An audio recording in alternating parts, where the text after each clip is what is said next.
everybody, welcome to Real American Politics, a weekly brief. I am your host, Real American Politics, and welcome to America First News. Today, we have several topics that's happened over the past week, and we gotta get right into it.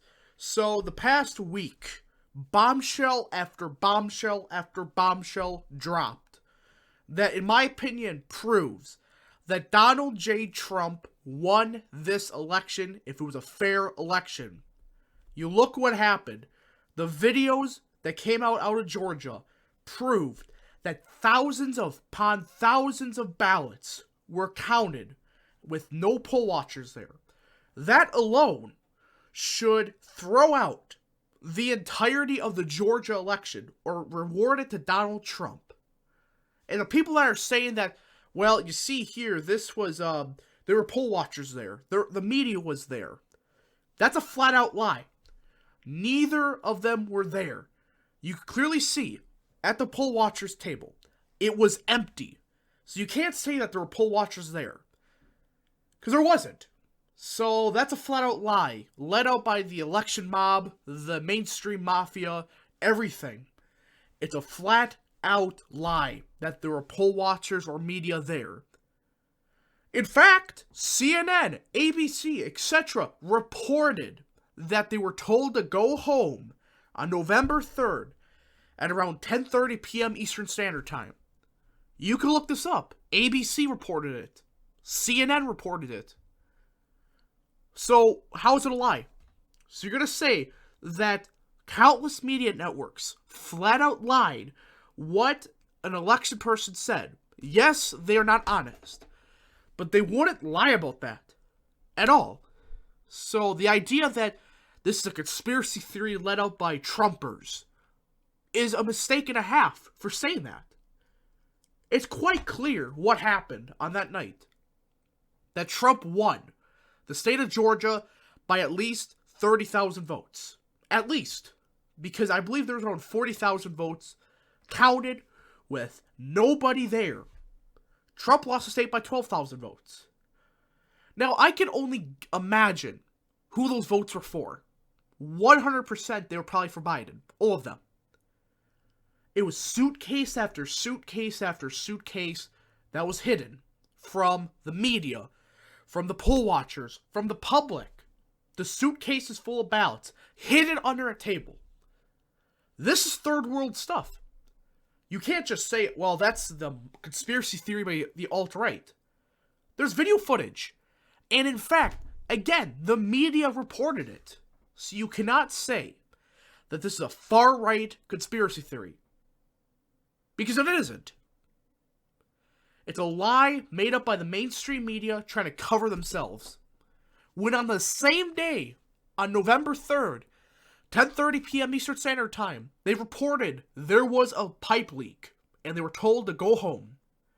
Apparently, some of them did get that message. Apparently, some of them just decided to keep counting ballots.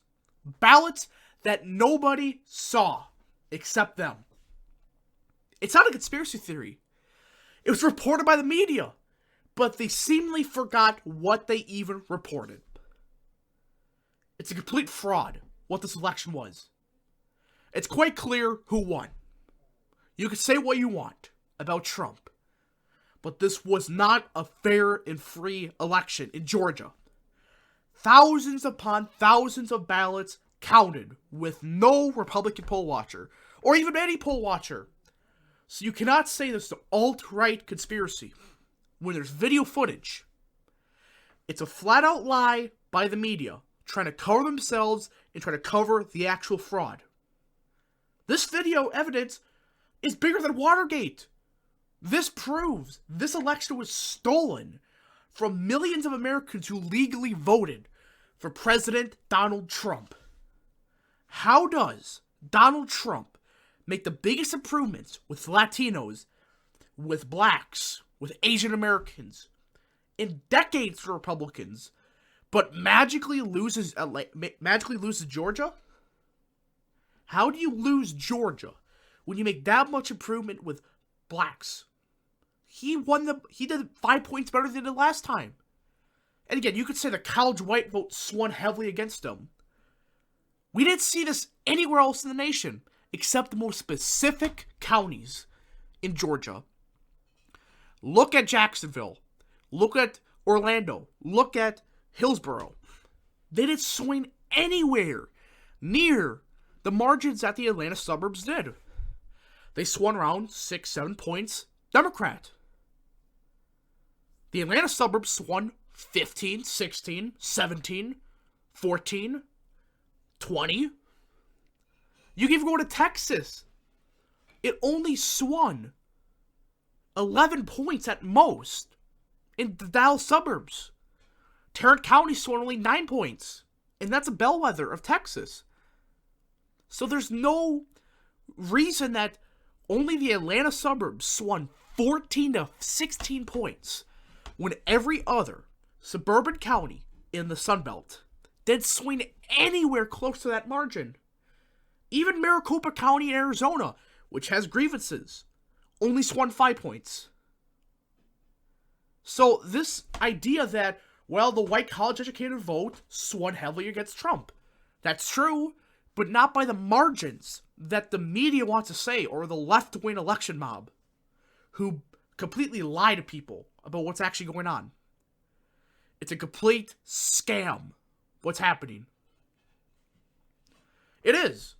You cannot deny this is a big scam that happened in Georgia. And that's one state. I could go over every single state, and I will. Let's go to Arizona. What the hell happened in Arizona? What happened? You know what it was? The election mafia, or mob, completely covered up what happened in Arizona. I'm going to tell you what happened. In Arizona, you had people count ballots, right, with Sharpies, right? The ballots were filled in with Sharpies. Yet for the entirety of early voting in Arizona, they were told, use exclusively pens, or pencils, or whatever it was, not Sharpies. But on election day, they were told, only use Sharpies. Nothing else. Why? Just because the machines apparently count the ballots with Sharpies, right? Doesn't mean that they count them. In fact, someone did a study on this where, in fact, they really don't. They count some of them, but some of them they don't. And in Arizona, that's not all. They did a forensic audit on 100 ballots and found that 11% of them should have been ineligible. 11%. That's what the Democrat experts said. Not some random guy on the street. The Democrats' own experts said around 11% of these should have been challenged. And even then, a good chunk of them should have been thrown out. Again, that was only 100 ballots. But you get the point. That you have this fraud that happened in Maricopa County. It's a complete joke what happened this election in Arizona. Thousands upon thousands of illegal ballots that nobody checked. And the governor there completely betrayed Trump's base and certified the election, which is separate from certification of the electors. That's a different topic. People can't say that, oh, well, the certification of the election means it's over. It's not. This is a big misconception by the election mob and the mainstream media mob that want to make people that voted for Trump give up. That there's no chance. The certification of the election is completely different than the certification of the electors. It's a completely different process. And even then, Doug Ducey, he's lucky that he doesn't run again in 2022. He's term limited. Because if he did, he would get blown out. Trump's base is absolutely furious with this. That he just lied to everybody, said he wasn't going to certify it, but still did it. It's a complete scam. What happened? In Arizona alone, thousands of ballots that should have been illegal, and thousands of ballots that probably didn't even get counted, that were probably mostly for Trump. It's a scam what happened this election in Arizona. Every single state has garbage. Nevada, That case is probably the strongest case outside of Georgia and Pennsylvania for the Trump campaign. But the courts in Nevada are as corrupt as they get. Ran by the radical Democrats, the Democrat establishment, neoliberals. It's a complete corruption. What's going on there? You can't deny it. It's flat out corruption. The judge pretty much said that the Trump campaign has good evidence, but prove it. Prove that there is these specific ballots. You have to basically steal the ballots from the state and basically examine them. Basically commit a crime of stealing the ballots and examining them for him to take up the evidence. That's not how the courts are supposed to work. If there's any signs of fraud, like they presented, of 40,000 people voting twice, of those illegal raffles happening in the Native American tribes in Nevada, that alone should make this election in Nevada nullified or go to Trump. 40,000 people voted twice. That means 80,000 illegal votes. That's huge. Trump only lost the state by, I believe, 50, 60,000 votes. And even then, you had thousands of ballots that were voted from people that haven't lived there in years. It's a complete fraud what happened in Nevada. And it's, again, probably the strongest case Trump's campaign has. But the courts in Nevada are so corrupt that they're changing the standard. They're moving the goalposts on what the Trump campaign has to prove. It's a joke. You can say what you want. It's a complete and total fraud. It is. Say what you want about Trump, but the elections in Nevada, in Arizona, in Georgia alone should throw out the entire election and go to the House. It's a complete fraud. And people say, well, the safe harbor deadline is in a couple days. Here's the thing, though. The safe harbor deadline is ignored in situations like this, where you don't know anything about who actually won in a lot of these states. Safe harbor deadline is not meant for situations like this. It's just a general rule. It's not in the Constitution, nor was it a thing for 100 years in this nation. In fact, for 100 years before the safe harbor deadline, the electors for some states voted on March 3rd, the day before inauguration. So the safe harbor deadline is just basically not in the Constitution, because a constitutional deadline is January 20th to pick the president, not December 8th or sometime in December. It's January 20th is the deadline. So the safe harbor deadline, someone explained this on Twitter better, I believe it was Klein, the former Attorney General of Kansas, who explained it perfectly. Nowhere in the Constitution does it say a safe harbor deadline exists. So the safe harbor deadline is not meant for situations like this. It's basically ignored in situations like this. 1960, for example, in Hawaii, they went way after the safe harbor deadline because they don't know who actually won that election in Hawaii. The only reason it wasn't really contested in Congress was because Richard Nixon didn't want to deal with it because he didn't have enough electoral votes at that time in Hawaii. So it happened already. 1960, go look it up what happened to Hawaii. It's a complete mess. Very similar situation we're in. Very close election with potential fraud. It happened. People can't deny it. So, yeah. You already have 3 states alone that, quite frankly, should throw out the election and go to the House. But there's more. Wisconsin. This is another clear as day case. You're going to tell me that in 1 year, 100,000 new voters in Wisconsin are indefinitely confined. Basically, are in ICU. They can't leave their house in just a single year. And people could say, well, COVID is a good valid reason. But here's the issue with that.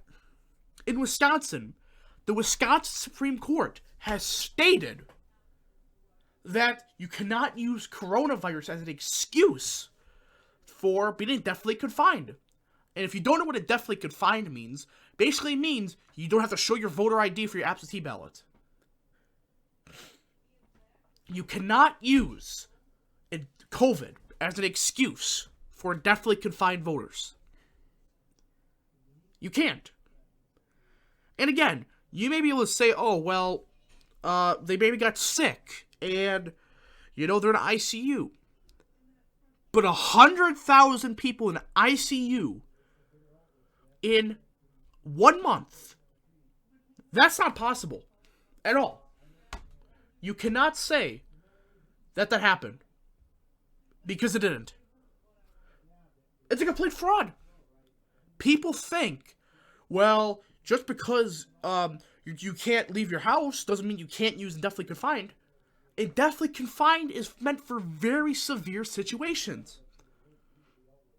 So it's a complete fraud what's happening in this election in those 4 states. Wisconsin's the easiest case. Second is probably Georgia. Third is Nevada. Fourth is Arizona. Now we got Michigan, which is the hardest one of all the contested states, in my opinion.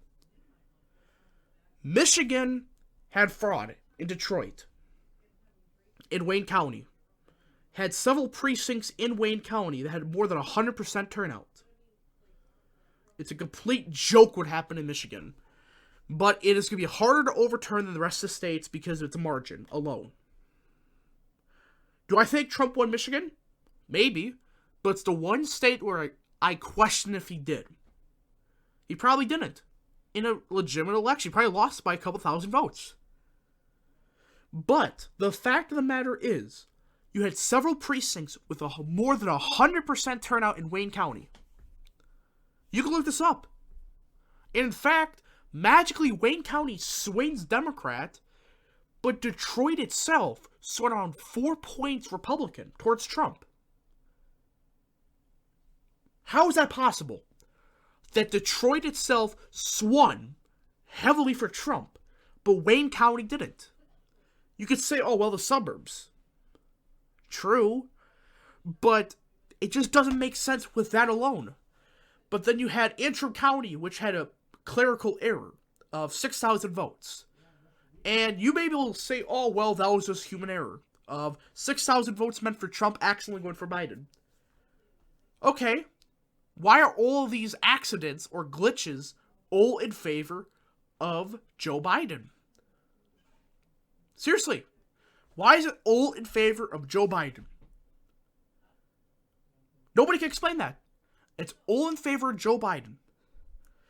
And what if this happened across the nation? That's 6,000 votes in a county that only had 20,000 votes, or something close to that. 6,000 votes. If you apply that margin, that you could probably find 30,000 votes. Wisconsin alone probably did something like that.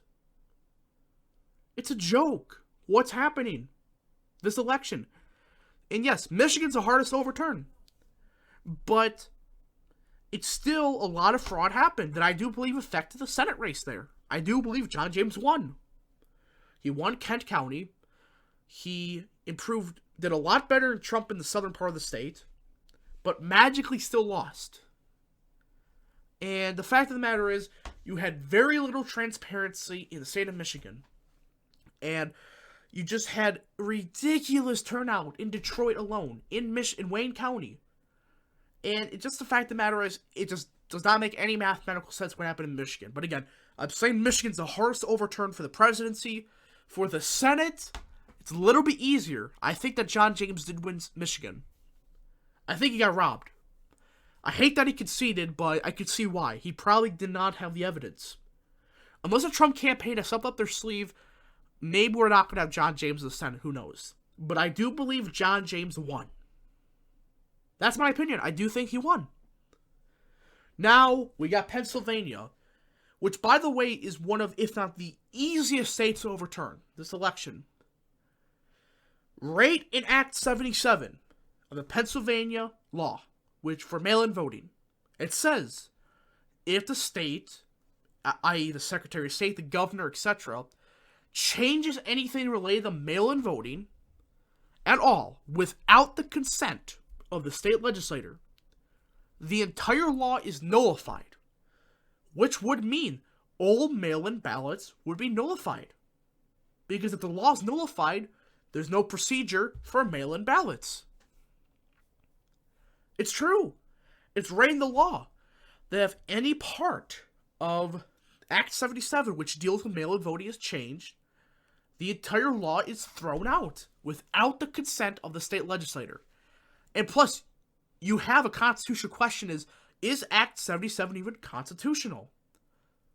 I'm no legal expert, but I'm more focused on, is what the Secretary of State, which is illegal, unconstitutional? Which it is. You cannot just change how mail-in ballots work completely without the consent of the state legislature. It's a complete joke what happened in Pennsylvania. That is one of the easiest cases. But the issue is, who knows what happens to the Supreme Court when they rule on it in a couple days. I personally think they're going to rule in favor of Sean Parnell, the Republican Party of Pennsylvania. But who knows? Maybe they won't. That's why I'm kind of hesitant on Pennsylvania. But states like Wisconsin, Nevada, Arizona, Georgia, those are 4 extremely strong cases in their own right. Pennsylvania is an extremely strong case too. But the 4 other cases are as strong, if not stronger, than the Pennsylvania case. Because Wisconsin and Nevada are some of the strictest states when it comes to absentee ballots, mail-in ballots. And quite frankly, I don't think they would like the universal vote-by-mail garbage they try to do in Nevada. It's right in the Constitution of Nevada. They're very strict on it in Nevada and Wisconsin. But a lot of these rules got thrown out by the Secretary of State in a lot of these states. It's a mess. And you got people defending it. People saying, where does it say in the Constitution that state legislatures are in charge of it? First of all, that's a dumb question. It's solely the power of the state legislature to make rules and run the elections of the state. It is. And when a Secretary of State bypasses a state legislator and changes the rules from, you need only certain people can get absentee ballots that are definitely confined to anybody and their mother can get it. It's a joke. And then in Georgia, you have a corrupt Secretary of State who basically ignored what the state legislator said or did and expanded drop-off boxes for mail-in ballots, which is illegal in Georgia, allowing Stacey Abrams a ballot harvest, which is illegal. And by the way, people are saying that's not ballot harvesting, what she's doing. It is the definition of ballot harvesting. To just gather up ballots, just take people's ballots and turn it in for them. In Georgia, that's illegal. That's exactly what Stacey Abrams' cronies are doing in Atlanta. If Secretary of State of Georgia doesn't do anything, the Republicans may lose both Senate seats in Georgia. And quite frankly, I would not feel bad for them. I don't want it to happen, but they are shooting themselves in the foot constantly. Those 2 senators are. You saw what happened last night in the Georgia Senate race. Rally, I should say. And you saw how the Trump supporters are demanding that those 2 fight for Trump in Perdue and Loeffler, or Loeffler, whatever you want to call her. And they basically ignored the crowd. They are useless. Perdue is trying to kill his career. So is Loeffler. They're not standing with Trump or fighting for him. If it wasn't for Trump, a lot of these people in the Republican Party wouldn't have jobs. The Republican Party would be destroyed at this point if it wasn't for Trump. And these morons are ignoring what the Trump base wants. They want the Republican Party to stand with Trump and fight against the fraud that happened this election. It's fraud. What happened? And nobody seems to care. Except a few of them. Ron DeSantis is the only governor I could think of that's a Republican that's fighting for Trump. He's telling Trump not to concede, and to keep this fight going. There's some in the House, like Paul Gosar. But where's the mainstream Republicans? Do they not realize that no Republican candidate will ever get as much support as Trump ever got? These neocons saying that, well, Trumpism cost us the election. Name me a Republican candidate who's ever got close to more than 70 million votes. Trump got 74 million. Probably got significantly more. And just because Trump apparently lost by 7 million votes, nobody's checking the fraud. There's mass fraud, and when the fraud is uncovered, which I believe there's mass fraud across the board, in states like Minnesota, New Hampshire, Colorado, even Virginia, Trump, I don't think won the popular vote, but it was significantly closer. It's a mess what happened this election. It is. And you got the Republican establishment thinking the Trump base, they won't care if we don't fight for Trump. We don't need Trump. The Republican Party would die instantly without Trump. Trumpism is the main reason that the Republican Party isn't dead right now. He is the sole reason they even won 2016. That they didn't get crushed in 2018 in the Senate. That they're winning all these races and they're making states that are traditionally more Democrat or toss-up into stronghold of the Republican Party. It's a joke. And you get these neocons, these rhinos, I should say, that are ignoring Trump's base and thinking they don't need Trump, and that Trumpism is a bad thing. Really? Trumpism itself is saving the Republican Party, expanding the base of the Republican Party from just white college-educated voters, which is a terrible base to solely rely on, to the working class of this nation, of just not whites, but of Latinos, of blacks, etc. The working class alone, if you just get levels that Democrats get with blacks, Republicans will be unstoppable. White working class voters is the future of the Republican Party. And they could even combine the traditional Republican base of white college-educated voters if they brought someone like Ron DeSantis in, who isn't like Trump, who people don't like Trump just because he's Trump. They would agree with Trump on policy, but they just don't like Trump's character. DeSantis has a lot of similar characteristics. Well, I should say policy issues with Donald Trump. And is very less like Trump. His character is not so much an issue like Trump's is. And in fact, you look at a lot of these exit polls, which aren't perfect. If it wasn't for COVID, Trump would have won the white college-educated vote by at least 3 percentage points. That's not a joke. For many of the white college-educated voters, it was 20% said the biggest issue was COVID. Or 25%. And they went to Biden by 89-90% of the white college-educated vote. The Republicans are inept to think that Blumph is bad. That Trump is the reason they lost. When in reality, it was the COVID virus, COVID-19, or the Kung flu, or whatever you want to call it. It wasn't Trump. It was COVID itself. The Republicans being useless and not helping Trump do anything. And their disdain for the Trump base. Who, by the way, if they can get real candidates to run in 2022, 2021, 2023, 2024, the Republicans would be unstoppable. Look what happened when they ran real conservatives in California. Look what happened. One of the most Democrat states in the nation, and they flipped several House seats with real conservatives. Not neocons or rhinos. Real conservatives with real America First opinions. And they ran a lot of them on anti-immigration in a state like California. Think about that. Republicans did significantly better across the board in Democrat strongholds. Look at New York City. Especially the House races. Republicans got 30-40% in a lot of those districts in New York City. Which most of the time, they only get 20-30%. Look at Southern Texas. They got around 45% in a lot of districts. It goes on and on and on.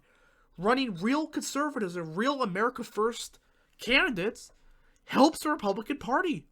And it grows the base of just white college-educated voters to white working class, Latino working class, and every working class person in this nation. It's a joke the Republican Party thinks that Trumpism will die and that Trump is the reason they lost. When in reality, Trump's the only reason, Trumpism itself is the only reason they were even competitive this election, down ballot, in a lot of these districts. It goes on and on. And in fact, if the Republicans can be useful and purge the people at the top who are destroying the Republican Party and putting people that are actual conservatives, that are actual Republicans, actual America First people, and run candidates that are America First, real conservatives, down ballot, Republicans would be nearly unstoppable in the future. They cannot go back to Bushism. If they do, they would win Texas by 20 points probably. But you're not going to win the Middle America again. You're not going to win Ohio. You're not going to win Iowa ever. You're going to be stuck with the Sun Belt, and that's it. Nothing else. The Republicans are being useless in this time of need for Trump. And the future of the Republican Party is boom or bust. They're either going to be unstoppable or they're going to collapse. They cannot go back to Bushism. If they do, that's not going to end well. It's a total mess what happened with the Republican Party. Thinking they don't need Trumpism, when that's the sole reason they made several districts that usually vote with Democrats with 70% of the vote, 80% of the vote, them down to 60%, 65%, 50%. The Republicans are going to be unstoppable if they go down the path of America First, real conservatism, economic populism. They need that. They cannot just keep relying on white college-educated voters. That's not the future.